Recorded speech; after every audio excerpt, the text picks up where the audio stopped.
Hi friends, good morning, praise the Lord. இன்னைக்கு பிறந்த நாள், திருமண நாள் எல்லோருக்கும் நல்ல விசேஷ நாளாக இருக்கட்டும். இன்னைக்கு நம்ம என்ன சமைக்க போகிறோன்னா, அதுக்கு முன்ன ஃப்ரெண்ட் நான் 2-3 நாளாக வீடியோ போடலை. எதனாலனா எனக்கு கொஞ்சம் கேட்ரிங் இருந்துச்சு, அப்புறம் எனக்கு பர்சனலாக கொஞ்சம் வேலை இருந்துச்சு. அப்புறம் சண்டே நான் வீட்டில் சமைக்க மாட்டேன். சண்டே என்னோடய ஆஃப் டே ஃப்ரெண்ட். அதனால் நான் சண்டே ஃபுல்லாக நான் எதுவுமே செய்ய மாட்டேன். வீட்டில் வேலை கூட செய்ய மாட்டேன் ஃப்ரெண்ட். பார்த்துக்குங்களேன், ஃபுல்லாக ஆஃபில் இருப்பேன். அப்போ மற்ற நாள்லாம் வந்து நான் கொஞ்சம் வேலையாக இருந்தேன் ஃப்ரெண்ட். அதனால் நான் வீடியோ போடலை, என்னை மன்னிச்சிருங்க. இன்றைக்கி நான் என்ன சமைக்க போகிறேன்னா, சைவமாக அது பாருங்க, சைவ சாடின்னு. இந்த சாடினை வந்து சைவமாக கறி ஆக்க போகிறேன். இப்போ வந்து இங்கே என்ன இருக்காங்கன்னா, இஞ்சி பூண்டு பேஸ்ட் இருக்காங்க, வெங்காயம் 2 வெங்காயம், கொஞ்சம் இஞ்சி, கொஞ்சம் பூண்டு, அப்புறம் மஞ்சள் கொஞ்சம். இவங்க 3 பேரையும் ஒரே சைஸில் எடுத்து 2 வெங்காயம் போட்டு அரைச்சி இவங்க கூட போட்டிருக்கேன். கருப்பிலை போட்டிருக்கேன், உப்பு போட்டிருக்கேன், கடுகு தாளிப்பு போட்டிருக்கேன், கொஞ்சம் வெந்தயம் போட்டிருக்கேன். பாருங்கள், அவங்களாம் தாளித்து வர்றப்ப இப்போ முருங்கைக்காய் போட்டிருக்கேன், கத்திரிக்காய் போட்டிருக்கேன், ஒரு உருளைக்கிழங்கு போட்டிருக்கேன். இவங்க எல்லாம் நல்லா ஒட்டுக்காக போட்டிருக்கேன் ஃப்ரெண்ட். எல்லாமே ஒன்றாவே வெந்து வரட்டும். இவங்க வெந்து வர்ற வரைக்கும் நம்ம அடுத்த ரெசிபி என்ன செய்கிறேன்னு பார்க்கலாம் ஃப்ரெண்ட். நான் இன்றைக்கி வந்து உருளைக்கிழங்கு வந்து அவிக்காமல் போட்டிருக்கேன். அது பாருங்க, அவிக்காமல் நான் போட்டிருக்கேன், பச்சையாகவே போட்டிருக்கேன். இவங்க எல்லாம் வெந்து வரட்டும். பாருங்கள், இப்போ கொஞ்சமாக உப்பு மட்டும் போட்டு தெம்பையை பொரிச்சிக்கிட்டு இருக்கேன். இவங்க பொரிஞ்சு வரட்டும். இங்கே பாருங்கள், நம்ம போட்ட காய்கறிலாம் நல்லா வெந்துக்கிட்டு இருக்காங்க. இன்னும் கொஞ்சம் நேரம் கிழங்கு வேகிற வரைக்கும் வேக வைக்கலாம். பாருங்கள் ஃப்ரெண்ட், இவங்க தெம்பை நல்லா பொரிஞ்சு வந்துட்டாங்க. நல்லா பொரிஞ்சிட்டானே. நான் இவங்க கூட வந்து மிளகாய் போட்டிருக்கேன், காஞ்ச மிளகாய், அப்புறம் வந்து வெங்காயம் போட்டிருக்கேன், கொஞ்சம் கருப்பிலை போட்டிருக்கேன். இவங்களை எல்லாத்தையும் ஒன்றா போட்டு கொஞ்ச நேரம் வதக்கி எடுத்துக்கலாம். அந்த வெங்காயம் வந்து கொஞ்சம் சாஃப்டாக ஆகிற வரைக்கும் வதக்கி எடுத்துக்கலாம். இங்கே பாருங்கள், 2 பழப்புளி தண்ணியில் போட்டு வச்சுருக்கேன். இவங்கள வந்து இப்படியே இவங்க கூட சேர்த்துடலாம். இப்போ மசாலா போட்டோன்னா இவங்க கூட வந்து இந்த தண்ணியும் இந்த புளியும் ஒன்றா சேர்த்துடலாம் ஃப்ரெண்ட். இவங்க வெந்து வரட்டும். இங்கே பாருங்கள், இவங்க சூப்பராக வெந்துட்டாங்க. இவங்களை இறக்கிட்டு அடுத்த ரெசிபியை போகலாம்.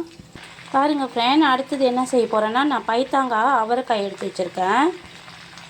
அப்புறம் வெங்காயம், கொஞ்சம் பட்டை மிளகாய், கொஞ்சம் சீசனிங் போட்டிருக்கேன், கொஞ்சம் உப்பு போட்டிருக்கேன். இவங்க எல்லாத்தையும் ஒன்றா தான் ஃப்ரெண்ட் போட்டிருக்கேன். இவங்க எல்லாத்தையும் ஒன்றா போட்டு வதக்கி எடுத்துடலாம் சைவமாக. பாருங்கங்க, சைவமாக சாடின் கறி ஆக்கியிருக்கேன். இப்போ பாருங்கள், எல்லாமே நல்லா வெந்து வந்துட்டாங்க. கிழங்கு எல்லாமே நல்லா வெந்து வந்துட்டாங்க. இந்த டைமில் வந்து நான் வந்து ஒரு 2 ஊசி மிளகாய், அப்புறம் வந்து நம்ம சாடின் இருக்காங்களே இவங்கள சேர்த்துடலாம். இவங்கள சேர்த்துட்டு ஒரு 2 செகண்டில் வந்து நீங்கள் வந்து அடுப்பை அடைச்சிருங்க. 2 செகண்டில் அடுப்பை அடைச்சிட்டு தேங்காய் பால் ஊற்றிக்கலாம். இங்கே பாருங்கள், நம்மளோட பீன்ஸ் பைத்தாங்காய் அப்புறம் வந்து அவரைக்காய், இவங்க 2 பேரும் ஒட்டுக்காக போட்டு நான் பரட்டிக்கிட்டு இருக்கேன். இவங்க வந்து பரண்டி வரட்டும். பாருங்கங்க, அடுப்பை அடைச்சிட்டு தான் தேங்காய் பால் போட்டிருக்கேன். தேங்காய் பால் ஊற்றிட்டேன், சைவ மீனும் போட்டுட்டேன். இவங்களை வந்து ஒரு 2 கிளறிட்டு மூடிடலாம். மூடிட்டேன்னா அவங்க வேகமாக கொதிச்சிருவாங்க. பாருங்கள் ஃப்ரெண்ட், கொஞ்சம் நேரம் மூடி வச்சுருந்தேன். பாருங்கள், நல்லா கொதிச்சிக்கிட்டு இருக்காங்க. இப்போ கொஞ்சமாக கருப்புலையும் மல்லி இலை, அப்புறம் அந்த எண்ணெய் ஊற்றிருக்கேன் ஃப்ரெண்ட். என்ன எண்ணெய்னா, ஒரு எண்ணெய் நான் ஊற்றுவேன்ல, அவங்க பேரை மறந்துட்டேனே, அந்த எண்ணெய் ஊற்றிருக்கேன் கடைசியாக. நீங்கள் உங்கள்கிட்ட விளக்கெண்ணெய் நல்லெண்ணெய் இருந்தால் நல்லெண்ணெயை ஊற்றுங்க. நார்மல் எண்ணெய் கூட ஊற்றலாம் ஃப்ரெண்ட். ஆனால் அந்த நல்லெண்ணெயும் அந்த காய் பழத்தாட எண்ணெயும் நம்ம ஊற்றணுமா, நம்மளுக்கு சாப்பிட்றோம்ல, நம்மளுக்கு ரொம்ப நல்லதாக இருக்கும். இங்கே பாருங்கள், நம்மளோட பைத்தாங்காவும் இன்னொன்று என்ன சொன்னேன், அவரைக்காய், இவங்க 2 பேரும் நல்லா வெந்துக்கிட்டு இருக்காங்க. பாருங்கள் ஃப்ரெண்ட், அசைவத்துக்கு நான் மீன் பொரித்து எடுத்துக்கிட்டேன். இந்த மீன், அப்புறம் அந்த மீன் பொரிச்சேன்னா அந்த மீன் பொரித்த எண்ணெயிலேயே நான் வந்து பாகக்காயும் அவரைக்காயும் கொஞ்சம் கேரட் போட்டு வதக்கி எடுத்துக்கிறேன். இது அசைவத்துக்குங்க. பாருங்கள் ஃப்ரெண்ட், சூப்பராக வந்து நம்ம தெம்பையை பொரிச்சிருக்கிறோம். இங்கே பாருங்கள், சைவமாக பைத்தாங்காய் அப்புறம் வந்து அவரைக்காய், கேரட், இவங்க 3 பேரையும் போட்டு சைவமாக ஒரு வறுவல் செஞ்சுருக்கேன். பெரட்டல் செஞ்சுருக்கேன் ஃப்ரெண்ட். இங்கே பாருங்கள், வெள்ளை சாதம் செஞ்சுருக்கேன். அவங்க கூட வந்து இஞ்சி இருக்காங்களா, அவங்கள ஸ்லைஸ் பண்ணியிருக்கேன். சாதம் வடிச்சிட்ட பிறகு தான் இஞ்சி போட்டிருக்கேன் ஃப்ரெண்ட். இங்கே பாருங்கள், நம்மளோட சைவமான சாடின் கறி இருக்காங்க. இங்கே வந்து அசைவத்துக்கு நான் மீன் பொரித்து வச்சுருக்கேன். இங்கே வந்து அசைவமாக வந்து நான் வந்து பாகக்காயும் அவரைக்காயும் பரட்டிக்கிட்டு இருக்கேன் ஃப்ரெண்ட்.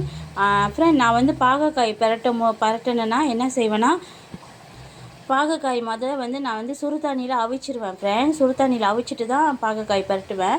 ஏன்னா அவங்க இந்த சின்ன பாவக்காயில் இவங்க ரொம்ப கசப்பாக இருப்பாங்க, சாப்பிட முடியாதுன்றதுக்காக நான் கொஞ்சம் சுடு தண்ணியில் அவிச்சிட்டு அப்புறம் தான் இவங்கள பரட்டிக்கிட்டு இருக்கேன். ஹலோ ஃப்ரெண்ட், இன்றைக்கி எல்லோருக்கும் ரொம்ப நன்றி தெரிவிச்சுக்கிறேன். ஏன்னா இது வரைக்கும் என்னோடய சேனலை பொறுமையாக நீங்கள் பார்த்துக்கிட்டு இருந்ததுக்காக உங்கள் எல்லோருக்கும் என்னுடைய நன்றி ஃப்ரெண்ட். அப்புறம் கண்டிப்பாக என்னோடய ரெசிபியை நீங்கள் ஒரு நாளைக்கு ட்ரை பண்ணி பாருங்கள். உங்களுக்கு டைம் சேஃபாக இருக்கும், ஈஸியான வேலையாகவும் இருக்கும் ஃப்ரெண்ட். மறக்காமல் பெல் பட்டனையும் சப்ஸ்கிரைப் பட்டனையும் அப்புறம் ஷேர் பட்டன் எல்லாத்தையும் அமுத்திடுங்க ஃப்ரெண்ட், மறந்துடாதீங்க ஃப்ரெண்ட். நீங்கள் கொடுக்குற லைக்கில் தான் ஃப்ரெண்ட் நான் மறுபடியும் நாளைக்கெலாம் நான் செய்வேன். நீங்கள் என் சமையல் தவறு இருந்துச்சுன்னா நீங்கள் காமெண்ட் பாக்ஸில் எனக்கு தெரியப்படுத்துங்க. இது வரைக்கும் என் சேனலை பொறுமையாக பார்த்துட்டு இருந்ததுக்கு ரொம்ப நன்றி friend. Bye bye. Thank you friend. ஒரு விஷயம் மறந்துட்டேன் ஃப்ரெண்ட், ஸ்கூல் லீவ் ஸ்டார்ட் பண்ணிட்டாங்க. முஸ்லீம் நண்பர்கள் எல்லோருக்கும் என்னுடைய அவங்களோட அரிரையா வாழ்த்துக்கள். எல்லோரும் நல்லபடியாக போகும்போதும் வரும்போதும் ரொம்ப கவனமாக போயிட்டு வாங்க. எங்கே போனாலும் ரொம்ப கவனமாக இருங்க. உங்களுக்கு எல்லோருக்கும் என்னுடைய வாழ்த்துக்கள் ஃப்ரெண்ட். தேங்க்யூ. பாய்.